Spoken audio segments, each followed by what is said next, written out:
Et au nouveau, c'est moi. Quand j'ai fini ma vidéo précédente où j'ai parlé de la méthode à méditer, j'ai compris que peut-être j'ai créé pas mal de confusion.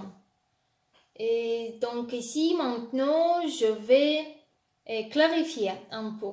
Au moins essayer. Je vais donner plus d'informations, plus d'explications et j'espère que ça va faire la compréhension plus claire. Donc, j'ai parlé qu'il n'y a pas aucune méthode à méditer, qu'il faut juste avoir bonne compréhension. Et c'est important parce que tous les problèmes que nous avons dans la vie, c'est à cause des compréhensions mauvaises. C'est parce que notre esprit recevoir, percevoir les événements autour de nous et avec le nom que ce n'est pas bon, que c'est quelque chose qu'il croit que c'est comme ça, il fait une définition qu'il n'aime pas et donne les signaux pour notre corps, pour notre mental, souffrir. Donc, je veux dire que ça se passe à cause de compréhension mauvaise. Quand on peut comprendre mieux qu'est-ce qui se passe comme la vérité, on va faire moins d'attention, on va donner moins d'importance pour beaucoup de choses qui nous font mal. Et de quoi je commence ici pour expliquer, parce que ça c'est un sujet très large. Ok, on va voir qu'est-ce que c'est notre vie. Je peux dire la vie se passe autour de nous, autour de notre corps, mais nous ne sommes pas juste ce corps. Nous sommes quelque chose qui est en intérieur. Est-ce que je peux dire ça? Je juste cherche les mots pour pas aller en profondeur tout de suite pour faire tout vraiment difficile et trop difficile pour accepter. Mais aussi, je cherche les mots pour expliquer sur le niveau simple qui est accessible pour tout le monde. Mais quand même, je vais essayer pas être trop loin de la vérité. Parce que quand même, tout ce qu'on parle, tout ce qu'on entend, tout ce qu'on voit, tout ce qu'on croit, c'est pas la vérité. Donc quand même, j'ai pas de chance d'éviter de parler faux. Mais je dois utiliser la situation, je dois utiliser la chance pour utiliser, juste utiliser la langue, juste utiliser les concepts, juste utiliser les exemples qui peuvent être bien compris par vous pour expliquer quelque chose de différent. Donc, comme j'ai dit, nous ne sommes pas le corps, nous sommes... Et pour ce moment-là, je propose de dire que on est plus esprit que le corps. On est plus quelqu'un qui observe. Mais dans la vérité, on n'est pas quelqu'un. Mais on va arriver là plus tard. Un peu plus tard, beaucoup plus tard. On va être là plus tard. Donc, l'esprit. C'est l'esprit qui fait perception. Et parce que le corps, il ne sait pas se voir. Il n'est pas indépendant. Le corps a besoin le moteur. Et l'esprit, c'est le moteur. Mais l'esprit et le corps, ils doivent, comment on dit, ils doivent coopérer. Ils doivent travailler ensemble. Donc, le corps propose pour utilisation de l'esprit 6 portes sensorielles. 6 portes sensorielles. C'est le porte de nez, le porte de bouche, le porte des oreilles, la porte des yeux, la porte de tout le corps avec le toucher pour avoir les sensations et la porte mentale. Ça, c'est six portes sensorielles qui lient tout ce qui est autour de nous en extérieur avec le moteur qui processe, donc avec l'esprit. Comment on continue d'ici? L'esprit, quand il y a un contact avec un objet extérieur correspondant à une des portes, une de six portes, ça c'est l'objet de quelque chose de matériel qu'on voit, une forme, ça peut être une personne, un animal, une maison, un arbre, etc. Quand on le voit parce que il y a contact de cet objet avec nos yeux et le porte des yeux. Donc, dans ce moment-là, quand il y a le contact d'un objet correspondant à la porte, il y a la conscience qui se lève. Apparaît conscience visuelle. Quand il y a contact d'objet pour la porte de nez, on doit avoir conscience, et ça c'est visuel, ça c'est l'odorant. L'odorant, on dit, je pense, conscience, l'odorant apparaît quand il y a contact d'objets d'odeur dans la cuisine, la nourriture, dehors dans la rue, quelque chose ne sent pas très bon.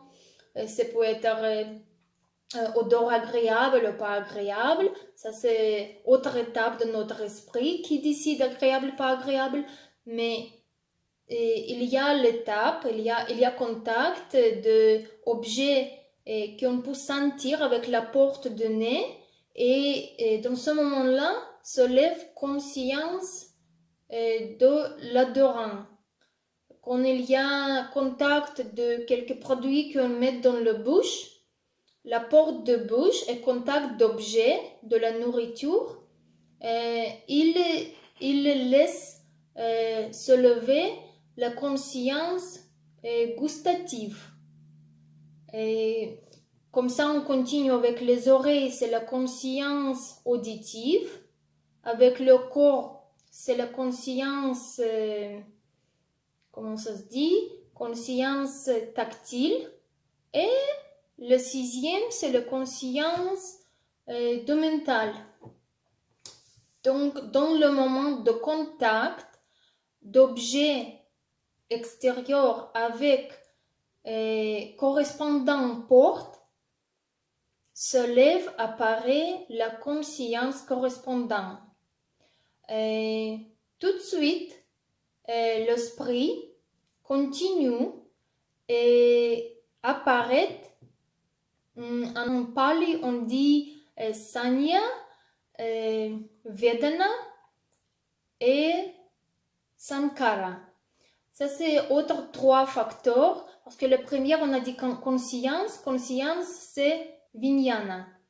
Donc, il y a facteur de vijnana, il y a facteur de sanya, il y a facteur de vedana, il y a facteur de sankara.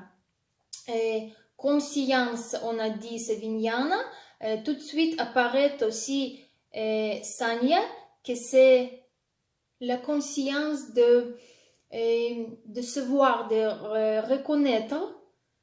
Si on a dit que c'est la nourriture, par exemple, ça peut être contact avec la nourriture dans la bouche, il y a la conscience gustative. Après, il y a sanya qui nous dit que c'est une fraise. Après apparaît avec ça apparaît vedana, que c'est sensation. On reçoit sensation dans notre corps correspondant à ce que Sanya nous a dit, que c'est fraise, si c'est bon, si c'est pas bon, image l'esprit prend image de passé, la connaissance de comment il connaît la fraise, si nous l'aimons, si on ne l'aime pas, et sensation nous apporte les sensations nous apporte savoir avec le corps déjà si c'est plaisant ou pas plaisant. Ce n'est pas sensation qu'on vraiment ressent facilement. C'est quelque chose de très subtil dans tout le processus. Et la quatrième chose qui apparaît, c'est, on a dit Sankara. Sankara, c'est volitional action. Volitional action, comment on dit en français, action volitionnelle. C'est le vouloir, on réagit. Sankara, c'est quand on réagit à propos de notre sensation, à propos de la conscience qui est apparue, à propos de reconnaissance d'objets. On réagit tout de suite pour rejeter si on n'aime pas ou pour désirer si on aime et on veut plus. On ne peut pas vraiment faire le choix ici. J'aime mais je ne veux plus, ou j'aime pas mais ça va aller comme ça. Non, normalement ça c'est la nature de l'esprit, qu'il y a ces 4 facteurs que j'ai dit, la conscience, comment dire, reconnaissance, sensation et vouloir agir. Ils sont tous connectés et ils ne nous laissent pas être libres de nos choix. On réagit tout de suite. Et c'est la nature de notre esprit qu'il n'est pas bien traîné, esprit qu'il n'est pas bien maintenu, qui réagit tout de suite avec vouloir, désir, obtenir plus ce qu'il aime et rejeter, arrêter, éviter ce qu'il n'aime pas. Et ça, c'est Sankara qui recrée le processus de l'expérience au nouveau. On va revenir, on va réobtenir les mêmes expériences, pas vraiment les mêmes situations, mais les mêmes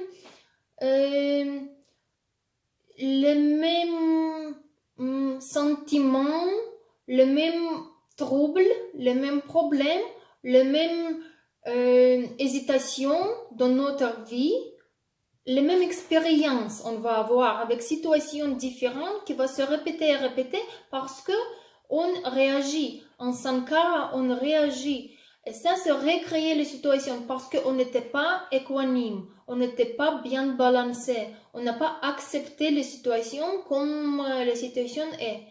On a voulu le plus, on a voulu arrêter, éviter. Et donc ça, c'est une petite partie de la compréhension bonne. On doit savoir que ça, c'est l'habitude de notre esprit et percepter tout ce qui se passe autour de nous et prendre en intérieur, faire ce processus vite et réagir, recréer encore et encore. Et comme ça, en fait, se passe la réincarnation, qu'on jamais arrête renaître. Chaque moment, on renaît parce que il y a toujours cause et effet. Ça, je voudrais peut-être aussi parler séparément une fois de cause et effet, pour finir le sujet. Il faut juste dire, il faut répéter que on doit savoir que tout ce qui se passe dans notre comportement, c'est naturellement automatique. Parce que notre esprit, il roule tout, il contrôle tout. Et tout se passe à cause de l'esprit. Donc, quand on sait cette information, quand on peut réfléchir un peu, vous pouvez aussi lire un peu plus pour apprendre. Ça, c'est le sujet de 5 khandas. Skanda ou Skanda, c'est en pali, ça se dit un peu différemment. C'est 5 Kanda, c'est Nama et Rupa. Je vous ai expliqué de Nama, ça c'est le facteur mental qui est continu de 4. Rupa c'est matière. C'est matière, c'est tout ce qu'on voit autour de nous, c'est tous les objets qui viennent viennent en contact avec nos 6 portes portales. Ils sont Rupa, matière. Rupa est continu de 4 éléments, éléments du feu, éléments de l'air, éléments de vent. Ça c'est l'air. Donc, encore fois, 4 éléments de la terre, éléments de feu, éléments de l'air et éléments de l'eau. 4 éléments, ils comprisent Rupa. Rupa c'est matière. Et Nama c'est mental. Mental c'est encore 4 différents facteurs de la conscience, de reconnaissance, de sensation et de sankara, c'est réagir, vouloir réagir. Et donc Nama et Rupa, matière et mental, compris Kanda.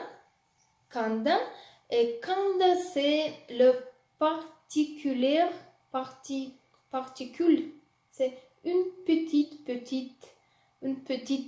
comme atome, comme molécule, atome. Donc on sait que je vais déjà trop loin.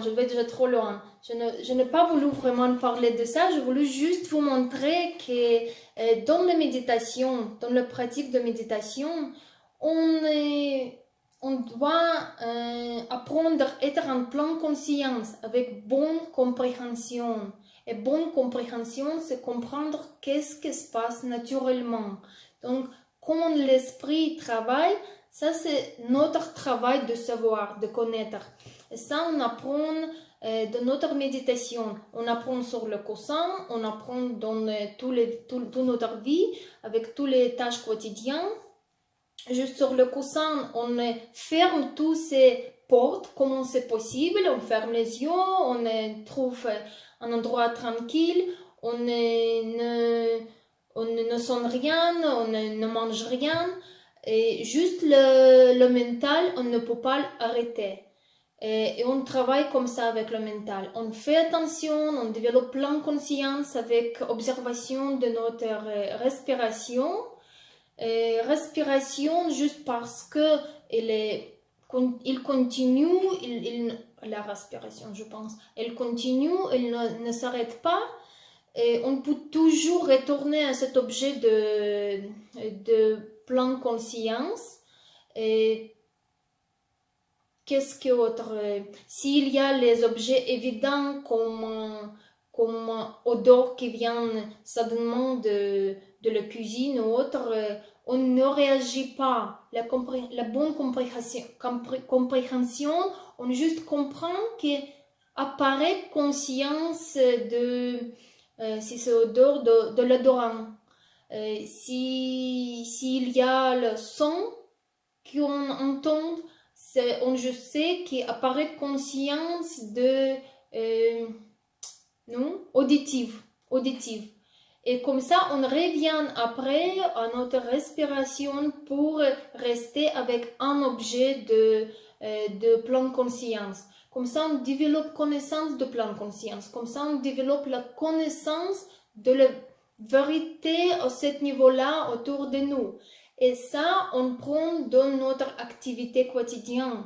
Et cette connaissance, on utilise pendant toutes les activités. Quand on travaille avec l'ordinateur, on sait que tout ce qu'on voit, c'est juste la conscience visuelle.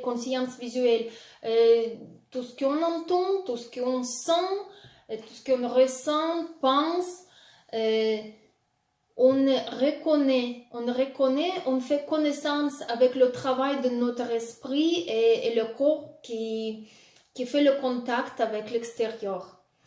Donc ça, c'est mon proposition pour méditer, pour développer plein de conscience. Et dans les vidéos prochaines, on va découvrir d'autres sujets. Et je veux juste dire que pour commencer ma chaîne, je ne l'ai pas fait encore actif. Et je ne reçois pas encore les feedbacks, les réponses. Donc je toujours parle avec moi-même, avec mes écouteurs, mes audiences virtuelles. Et c'est un peu difficile, mais j'espère que ça va aller quand je vraiment ouvre ma chaîne avec quelques vidéos. Peut-être maintenant je peux le faire déjà. Je peux l'ouvrir pour commencer avec ces 4-5 vidéos que j'ai déjà fait. Et après, ça va être plus, peut-être plus logique. Je peux parler déjà à quelqu'un peut-être pour poser les questions et bien sûr corriger mon français. Merci et au revoir.